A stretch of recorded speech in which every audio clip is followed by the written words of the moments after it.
Well, we're going to talk about Brussels sprouts. Now, you either love them or you hate them, and most of the people that hate them have never had homegrown Brussels sprouts, Holly.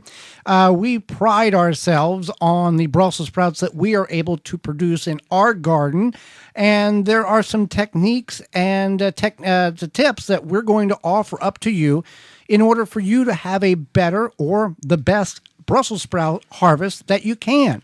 I think a lot of people think about Brussels sprouts and possibly think about some frozen ones that were served to them overcooked and mushy and right. They're already junk to begin with. Yeah, maybe they were mass produced. Now Brussels sprouts are neat because they grow on a stalk, and if you don't know this, Google image this. Yeah, search for it because if you're not familiar, kids will find this fascinating.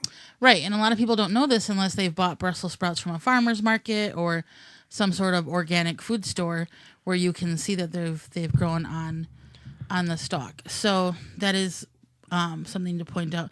Now, they do have a long growing season, so when you are growing them, you might think, okay, well, this is, similar to cabbage or kale, but my Brussels sprouts aren't ready yet. Are they not okay? But they do take a long time. We will put them in the ground as soon as the ground can be worked. So pick a year. Let's say the second week in April. That'd be a safe number. And then they are still there until the last weekend that we are in the garden, which is typically on a good year, the second week in November, most cases. And we harvest the Brussels sprouts then. But it's not just plant and walk away. There are some things that we do throughout that process, throughout that time period, in order for us to ensure ourselves Brussels sprouts. Now, if you're going to grow Brussels sprouts from seed, you want to do that about 4 to 6 weeks before your last average frost date. Get them started indoors.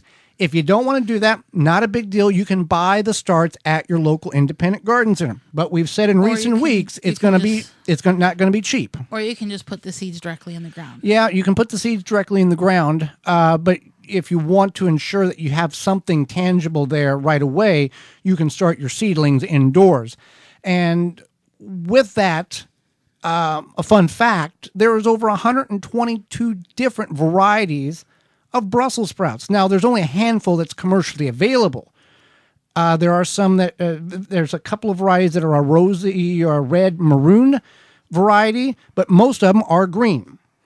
Yes, correct. So you want to grow these Brussels sprouts in very fertile soil. They are heavy feeders, so you want to make sure your soil is nice and fertile and well draining. And the other thing that's to be noted is you want to have consistent watering with them. Mulch. And you can use mulch, and you can use irrigation or even something like the tree diaper that allows for proper and consistent watering. Right. You can use the water hoop. You can use drip works. You can use the tree diaper. We've used them all, and they all work perfectly for this application.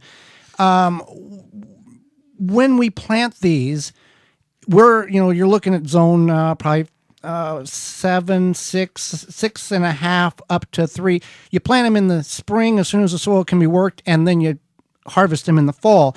In the southern areas, you're planting these in the winter months. Essentially, is the off time that we don't when it's snow on the ground in the north.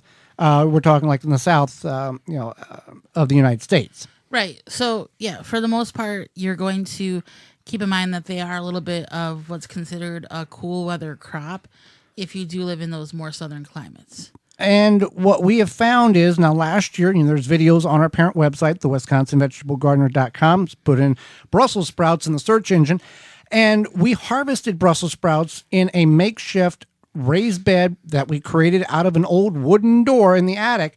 And it was in partial shade most of the year, meaning it got sun in the morning till about 1 o'clock, and then it was in shade the rest of the afternoon, and they did phenomenal.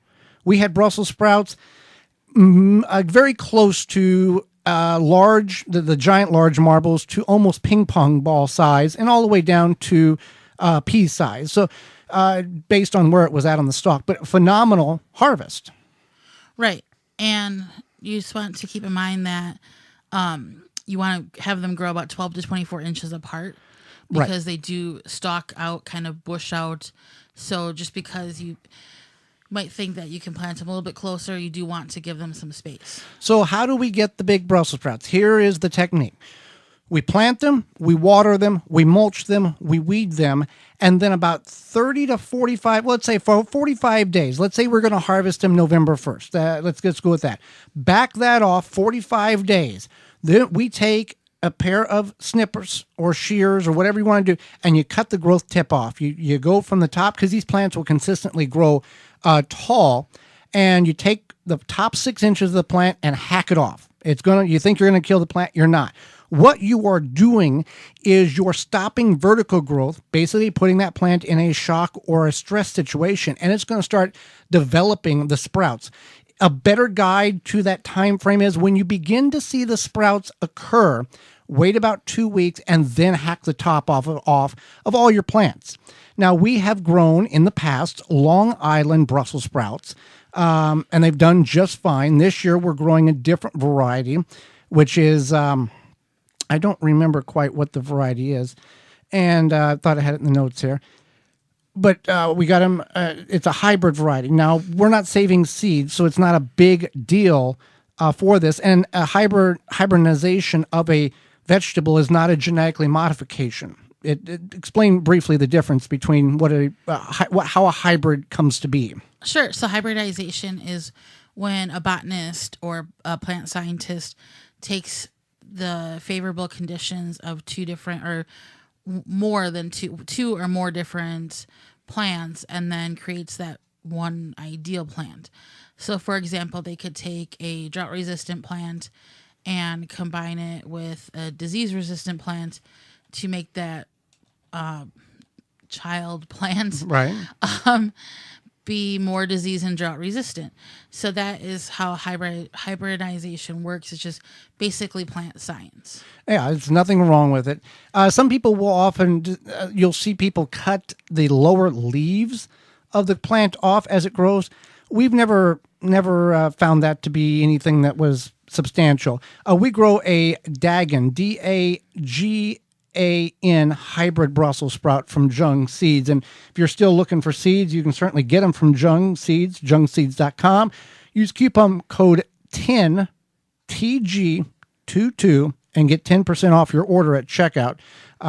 So we've got those sprouted. We just started those last week indoors, and we see no reason why they won't be good this year with the techniques that we continue to utilize. So Brussels sprouts, basically, if you've never bought them at the farmer's market or you've never grown them yourself, you're missing out big time.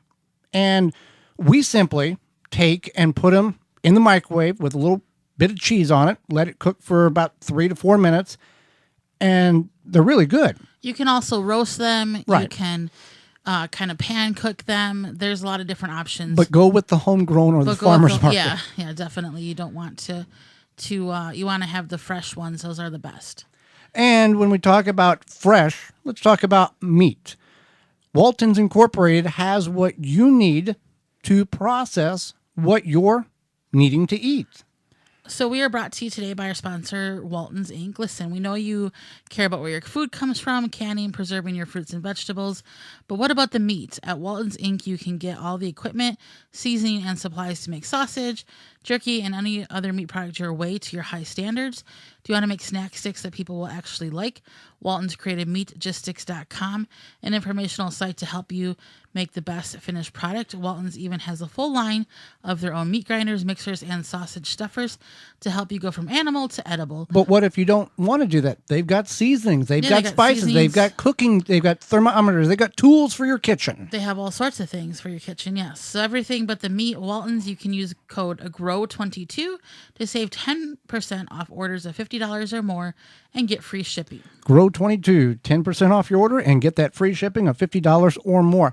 Hey there, gardeners. Thanks for checking out this segment of the Gardening with Joey and Holly radio show. If you like what you've seen, you can search through the channel and find full in-studio videos of the entire show. If you want to go another route, you can search for it on your favorite podcast platform by searching the Wisconsin Vegetable Gardener radio show or the Gardening with Joey and Holly radio show, and you can download it and take it with you. You can check out all past seasons at our website, thewisconsinvegetablegardener.com, under the radio tabs at the top of the page. We thank you for joining us. We hope you've learned and enjoyed the show, the segment, and we'll see you next time.